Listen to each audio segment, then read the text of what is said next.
Yan, magandang araw mga kababoy. So sa ating mga ka-farming day yan. So update lang tayo sa ating project na Give One Back to. Yan po ang ating proyekto.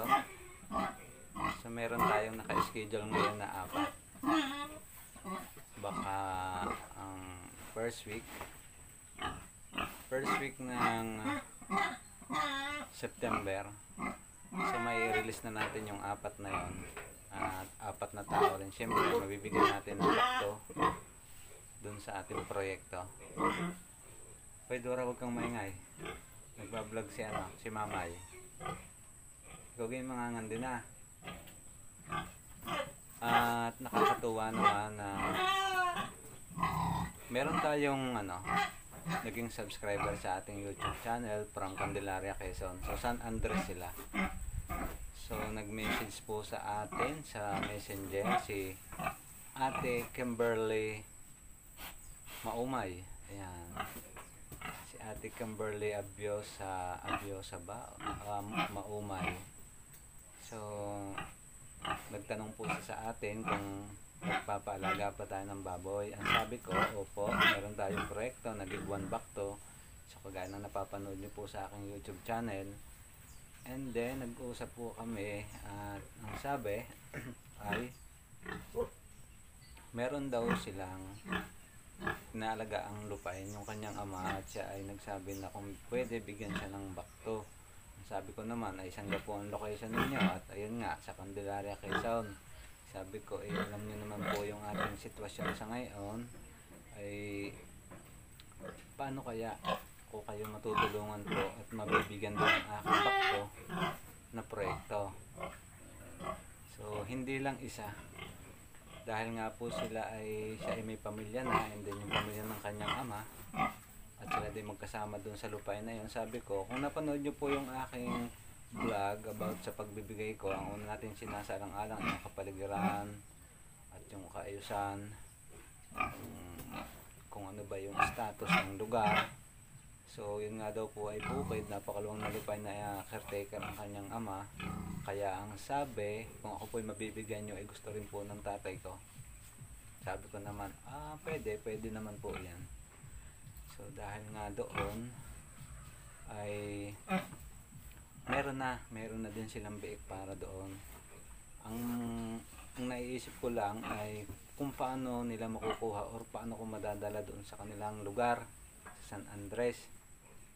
Kaya ang naisip kong paraan ay isama ko na lang sa ibebenta kong mga biik yung bakto kong ibibigay sa kanila. So dalawa yon, sa kanya kay Ate Kimberly at saka doon sa kanyang ama, pagsasamahin nila doon sa alagaan nila sa kanilang lupang tinitirikan. So ang mangyayari kako, ganito na lang, nagka-chat kami sa Messenger at ang sabi ko sa kanya, hindi na lang ako magdadala dyan ng biik.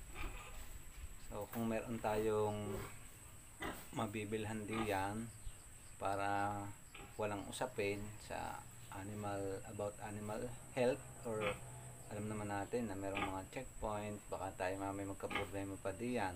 Alam naman natin yung status ng mga kababuyan at sinasalang-alang natin lagi yung kaligtasan at ayaw natin magkaroon ng problema. So ang mangyayari, sabi ko, ibebenta ko na lang yung mga biik dito at bibilihan ko na lang kayo diyan ng dalawa kung meron tayong makukunan. Ang sabi naman nga po sa akin ay meron daw, kaya abangan po natin iyan. At ang aming pag-uusap ay gayon na yung biik nila dito na dapat ipababakto ko, ibebenta ko, and then bibilhan namin doon sila ng dalawa sa lugar nila. So para secure yung, kumbaga wala tayong maging problema sa daan. Kaya baka the next day, ngayong first week ng September, mapasyalan ko rin sila doon kasi ongoing na yung conditioning ng ating piglet na dapat mapapunta sa kanila. So ibebenta ko na nga, at kung magkakaroon ng pera, doon natin sila bibilihan ng kanilang aalagaan. So ayan guys, so sana magawa natin yon as soon as possible. At lagi naman po nating nakakausap yan si Ate Kimberly. So nagkaka-chat, and bago mangyari yon, siguro kailangan ko munang pasyalan nga yung kanilang lugar to verify na or inspect na okay nga yung lugar nila at ligtas yung ating mga baboy na alagaan. So ganun po ang ating pamamaraan para pare-pareho tayong ligtas at hindi magkaroon ng problema at maganda ang kalalabasan.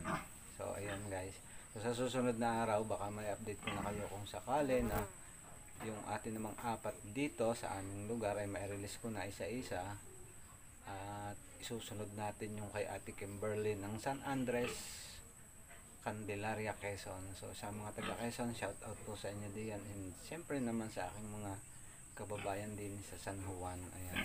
So ang ating pong goal sa ating bakto na proyekto ay makapagparami. Hindi lang po ang hangad ng mamay ay kumita, kundi gusto ko rin pong makatulong doon sa iba, makapagsimula ng backyard farming. So hindi naman natin kailangan isipin na mapadami agad or basta yung makasustain tayo na maagaan, magkaroon ng biyaya kung maging inahin man, kagaya ng ating apat nang nagtagumpay sa ating proyekto na ngayon solo na nila yung mga inahin at mga buntis na ulit. So nakakatuwa din naman na thankful sila sa ating proyekto. So sana lumagana pa yung ating proyekto na to na bakto kahit saan mong lugar kayo na andoon. Handa ko po kayong bigyan basta ating kakayanin at magagawa ng paraan. So yun nga pong Candelaria ganun ang naisip ko. So wala tayong problema. So ayan mga kababoy, mga ka-farming, ulit muli kong sasabihin ay sharing is caring and blessing. Ayan, kaya happy farming.